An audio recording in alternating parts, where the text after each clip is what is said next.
I'm just running through my checklist for tomorrow. The only thing you'll need on your checklist is you. Is something wrong, Robert? No. Why do you ask? I don't know. It's difficult to put my finger on exactly, but it just feels like something's changed. You're still as sweet and attentive as ever, but for the past week or so, you seem different somehow.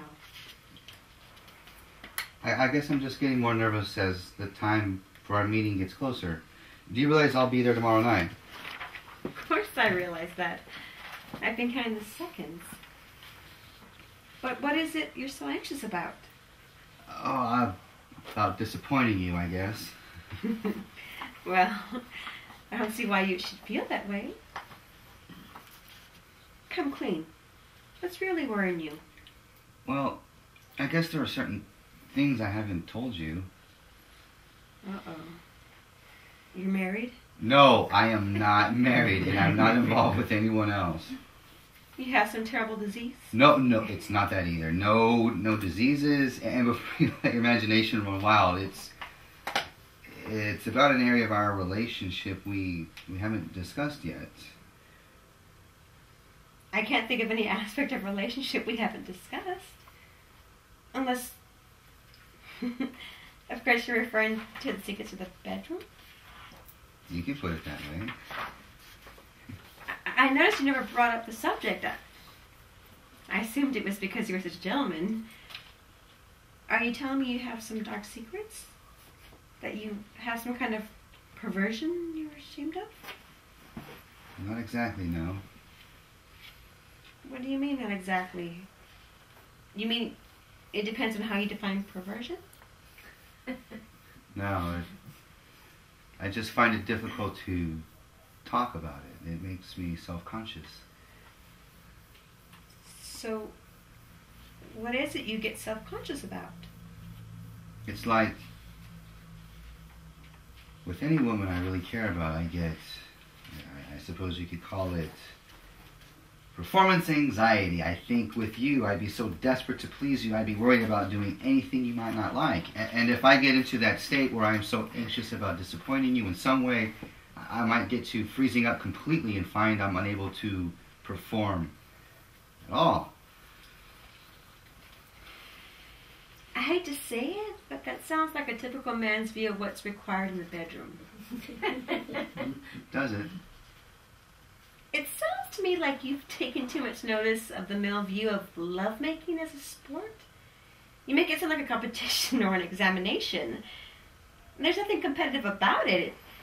It's not something you get marked for. It's not playing to hold up scorecards or when you're finished.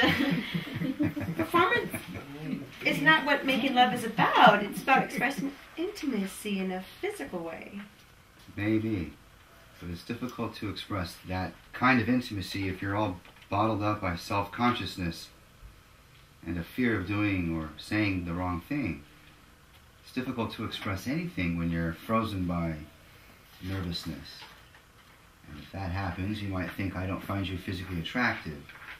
And the truth is the exact opposite. I guess what it boils down to is that on the one hand, I'm scared of taking the initiative in sexual matters in case you take it the wrong way. And on the other hand, I'm scared that if I don't take the initiative, you'll be upset because you think I don't desire you physically. Jeez. Sounds like a no-win situation. I guess the bottom line is I'm not a take-charge kind of guy. So you might find me a little too passive for your liking? You think so? Well, let me tell you something. I've never liked aggressive, predatory men. Particularly after my experience with Jim.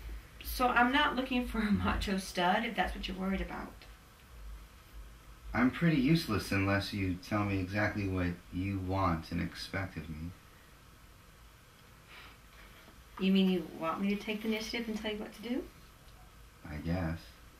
If that's okay with you. What if you don't like what I want? You don't have to worry about that. The only thing I'd have difficulty with is anything that you showed any kind of disrespect, even in a playful way. I know some women like to be spanked or tied up or be forced to do certain things. I would not feel comfortable doing that with you, even if I knew you wanted it. That's nice to know. But what if I ask you to do those sort of things? Then I guess I'd have to do it. But the only satisfaction I'd get out of it would be the pleasure it gave you. But surely you have desires and wishes of your own. I'd be lying if I said I didn't. But I'd be reluctant to impose my desires or fantasies on you, unless I happen to know it was something you also wanted. And the only way I would know that is if you told me. What if I told you to tell me your secret desires? The ones you are most reluctant to tell me about? Then I guess I'd be forced to tell you. Okay. Then tell me. What is the thing you would most like to do if you were in bed with me and I had no objections to whatever it was you wanted to do?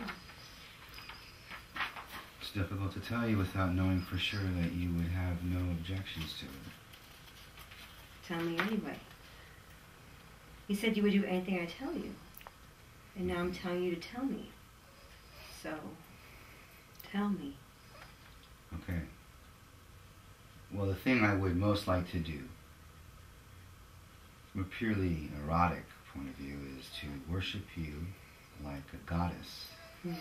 My God. That sounds thrilling. How could anyone object to being worshipped as a goddess?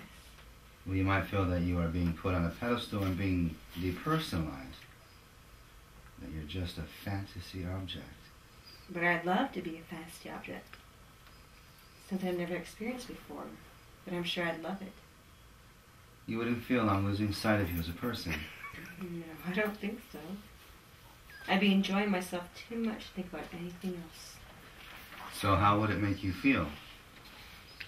Wonderful. Just wonderful. On a number of levels. Apart from making me feel very unique and very special, it would also make me feel that you trust me enough to let yourself go. I would love you to worship me. Really? Of course. I really can't imagine any woman not enjoying it. Not all the time, maybe, but I think I could cope with a generous helping. I could become greedy for it if you allowed me. Great. So it looks like we shouldn't have any problems there. Now is there anything else bothering you? No, I don't think so. Good. Well, my final instruction to you is to stop worrying about anything.